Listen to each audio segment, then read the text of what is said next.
So if we do a search in Google for WCAG and we go to the w3.org page, this first page gives us some general details about how it works, and we can read through the technical standard, but one of the most useful pages I've found is this How to Meet WCAG 2.0 Quick Reference. Now it's a quick reference, but as you can see if you scroll down, it's actually quite long. Now what this page does first is list out the requirements of WCAG along with examples of how to meet those requirements and some common pitfalls that might cause you to fail some of the requirements. So as we scroll down and we get to the first section, Guideline 1.1, provide text alternatives for any non-text content.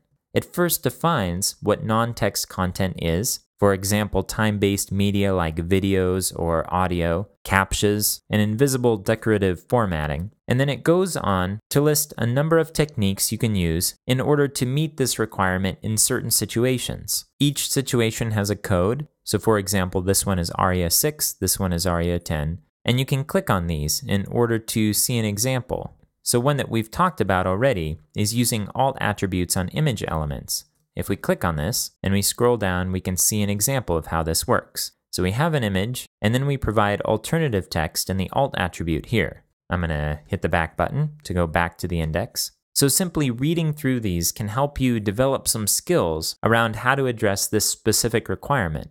Now, as we go down, we have a set of different situations. So at the top we have situation A, which says if a short description can serve the same purpose and present the same information as the non-text content. And then we have situation B, where a short description can't serve the same purpose. And then it provides some alternatives.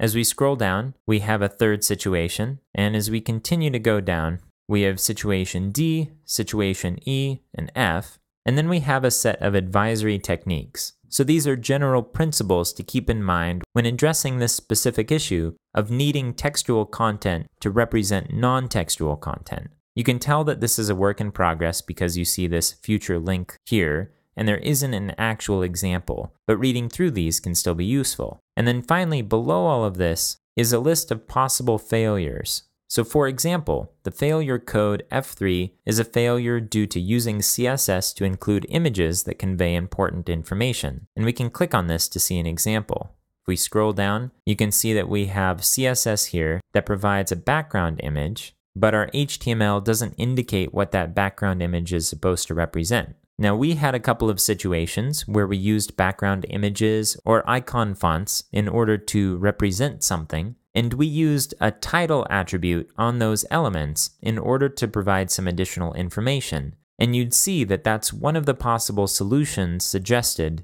in the list of techniques. I'm going to hit the back button.